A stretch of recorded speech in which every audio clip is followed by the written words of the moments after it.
এক মুহূর্তে ইতিহাসের এক মোড় ঘুরে যাবে। আপনি কি জানেন সে মুহূর্তটি কবে আসবে?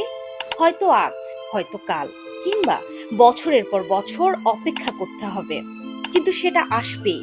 মধ্যপ্রাচ্যে কান পাতলে ইতিহাসের এক রুদ্ধশ্বাস যুদ্ধের গল্প শোনা যাবে। একটি যুদ্ধ যা শুধু অস্ত্রের নয়, বরং আদর্শের। একটি যুদ্ধ যেখানে বল প্রয়োগের চেয়েও বেশি গুরুত্বপূর্ণ হলো শক্তি, দৃঢ়তা এবং অটল বিশ্বাস। কিন্তু কেমন হবে এই যুদ্ধ? আমেরিকার শক্তির বিরুদ্ধে দাঁড়িয়ে কিভাবে সিরিয়ার যুবকরা তাদের ভূমিতে আগ্রাসনকারীকে পরাস্ত করবে? কিভাবে আইআরজিসির প্রয়াত কমান্ডার কাশেম সোলাইমানি একটি জাতির আত্মবিশ্বাসকে জীবন্ত করে তুললেন?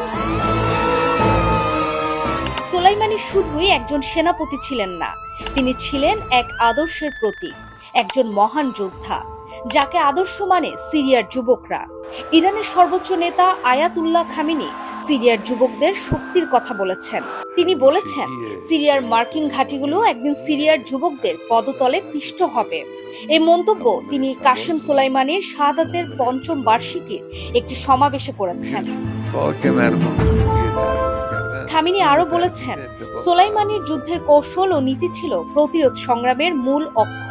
তিনি বলেন, সোলাইমানি পবিত্র স্থানগুলো রক্ষা করার জন্য জীবন উৎসর্গ করেছিলেন এবং ইরানকেও পবিত্র স্থান হিসেবে দেখতেন। খামেনি সোলাইমানির আত্মত্যাগ ও অবদানকে অতুলনীয় বলে প্রশংসা করেছেন।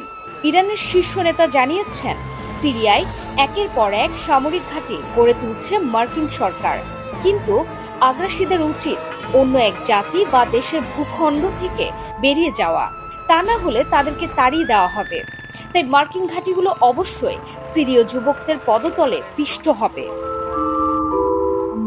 তিনি সিরিয়ায় আগ্রাসী দখলদারদের উপস্থিতি অব্যাহত রাখাকে অসম্ভব হিসেবে উল্লেখ করেছেন।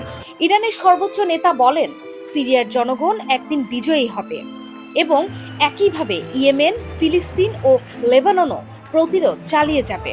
তিনি লেবাননকে প্রতিরোধের প্রতীক হিসেবে উল্লেখ করেন। তিনি জানিয়েছেন, সোলাইমানি আফগানিস্তান ও ইরাকে মার্কিন শক্তির বিরুদ্ধে সংগ্রাম করেছিলেন এবং সেখানকার ষড়যন্ত্র ব্যর্থ করেছিলেন। ২০২০ সালে যুক্তরাষ্ট্রের গুপ্ত হামলায় নিহত হন কাশেম সোলাইমানি। প্রতিবেশী দেশ ইরাকে এই হামলা চালানো হয়। দেশটির শীর্ষ নেতা আয়াতুল্লাহ আলী খামেনির পরে সোলাইমানির অবস্থান বলে ধরা হয়।